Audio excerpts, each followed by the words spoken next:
omulombozi yoyo ya bookinga baasi ya Global. Ene wano tuyiya nnyo naawe okimanye njiya yaffe. Oba ani yali contractor weebi Cameroon ng'ejja okusambira wano. Wamanyako kakiyosiki ke nakivubaawo. Nakivuba oli owaffe. Nkamanyi oli omukadde. Kati tandikira awo. Bw'oba oyagala okumanya ebya Global. Tandikira awo. Empozi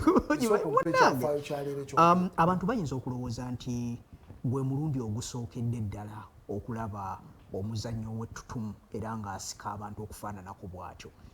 Omuzannyi wano yajjako 99 George Weah Opong eyali pulezidenti w'eggwanga lya Liberia.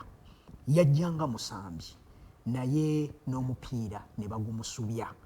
Omukwano gwekka ogwamulagibwa wano mu Uganda gwali gwanjawulo. George Weah ng'azze wano mu Uganda.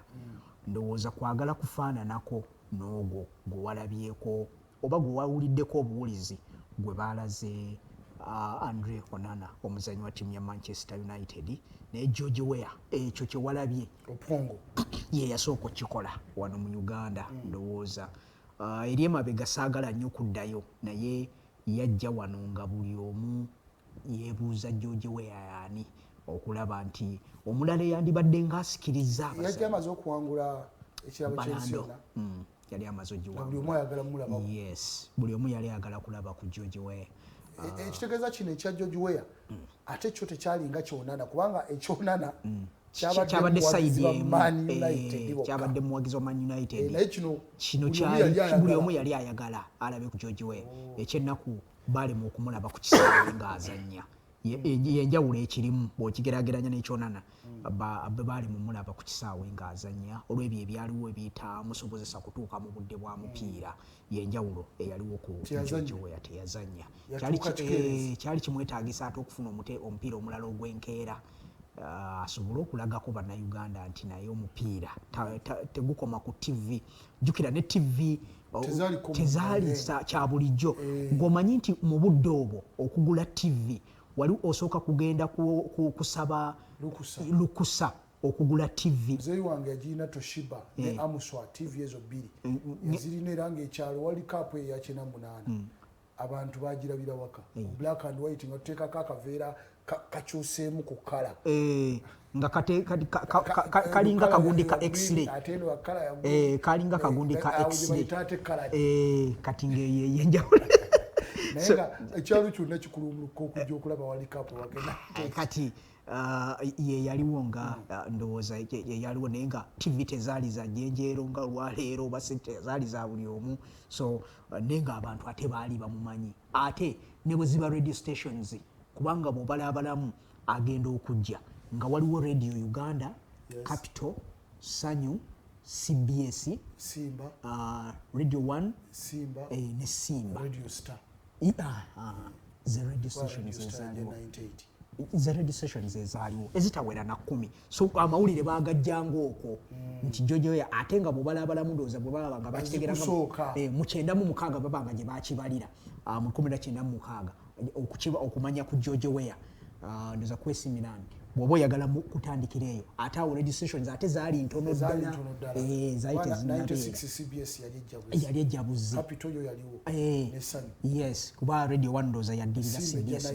Yes Radio 1 yaddirira CBS mu kujja ne Simba n'eryoka ejja Star n'alyoka ajja ng'ali ku 10 nga gyali frequency kwali. So okulaga nti abantu baali tebamanyi nnyo. Actually lwaki njagadde okigeraageranya n'ekyonana nti Onana abantu abayingidde omulaba teri yabadde alina physical ticket nti alina we yagiguze.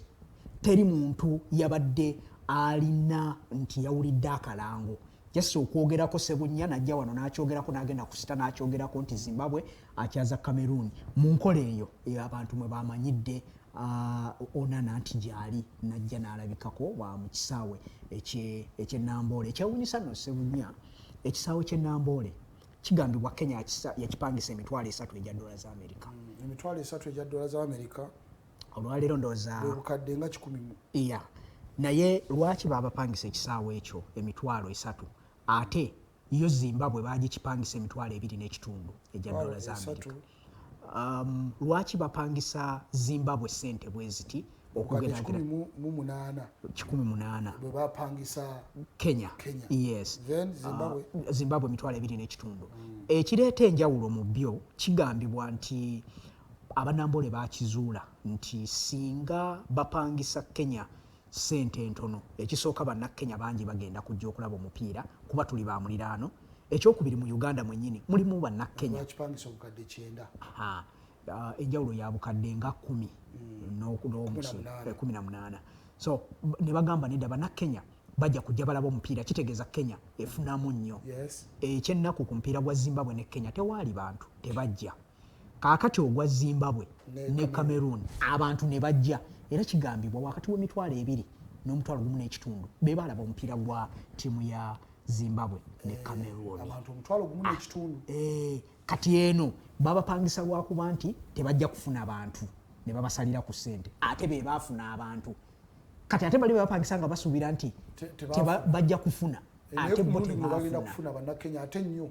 Ku luno bajja bagenda kufuna nnyo because onana naye yakitadde ne ku Twitter handle ze oba X ne ku TikTok konna nti nkomawo Uganda. Yagenda okusinziira ku mboozi gye nasomye